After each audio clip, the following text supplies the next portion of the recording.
कोई भी चीज इजीली अवेलेबल हो और उसका कोई फायदा नहीं उठाए, हो ही नहीं सकता। थोड़ा सा गहरा बात बोल दिया मैंने अभी। यहाँ करंट इजीली अवेलेबल था तो उसका हम लोगों ने भरपूर फायदा उठाया। 3 तरीका से हमने करंट का फायदा उठाया। पहला है मैग्नेटिक इफेक्ट, दूसरा है हीटिंग इफेक्ट, तीसरा है केमिकल इफेक्ट। मैग्नेटिक इफेक्ट में करंट से हम लोग मैग्नेट बनाएंगे, केमिकल इफेक्ट में करंट से हम लोग केमिकल रिएक्शंस करवाएंगे, और हीटिंग इफेक्ट अभी हम लोग पढ़ने वाले हैं। मेरा नाम विवेक गुप्ता, हम हमारे प्यारे चैनल फिजिक्स ले लो में। चलिए समझते हैं। करंट फ्लो करने से कोई भी चीज हीट करता है, इतना तो हम लोग को पता है, बट कितना हीट करता है, कितने मैग्नीट्यूड में हीट करता है, ये बताने के लिए हम लोग के पास है जूल्स लॉ।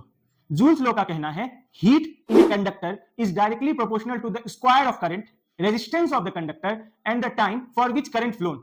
इससे नहीं समझ में आएगा, यहां समझिए। बोला गया कि जो हीट है जिसको हम लोग एच से रिप्रेजेंट करते हैं, वो प्रोपोर्शनल है किसके, आई स्क्वायर के। मतलब जितना करंट फ्लो हो रहा है उसका स्क्वायर, अगर 2 एम्पियर है तो 2 का स्क्वायर 4 एम्पियर पे डिपेंड करेगा, कौन, हीट। दूसरा, H is directly proportional to R। अब ये तो नॉर्मल सा है कि जितना ज्यादा रुकावट होगा, इलेक्ट्रॉन को जितना ज्यादा दिक्कत दीजिएगा, वो उतना आग बबूला होगा, यानी उतना हीट प्रोड्यूस करेगा।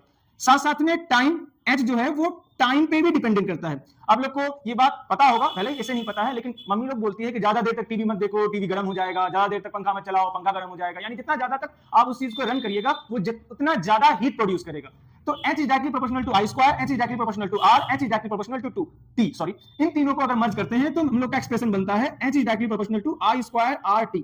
अब कोई भी फॉर्मूला में प्रोपोर्शनल तो होता नहीं है, प्रोपोर्शनल होता नहीं है, क्या होता है, इक्वल टू। और इक्वल टू जब आता है तो साथ में लाता है एक constant K, I square RT। अब कांस्टेंट K का वैल्यू देखा गया, एक्सपेरिमेंटली देखा गया, K का वैल्यू कितना आ रहा है, since K is equal to 1, कितना आ रहा है, K का वैल्यू 1, तो फॉर्मूला बनकर के आ रहा है H is equal to I square RT। इसका ऐसा यूनिट होगा जूल, क्योंकि हीट है। हीट किस फॉर्म में, किस ऐसा यूनिट में आता है, जूल में।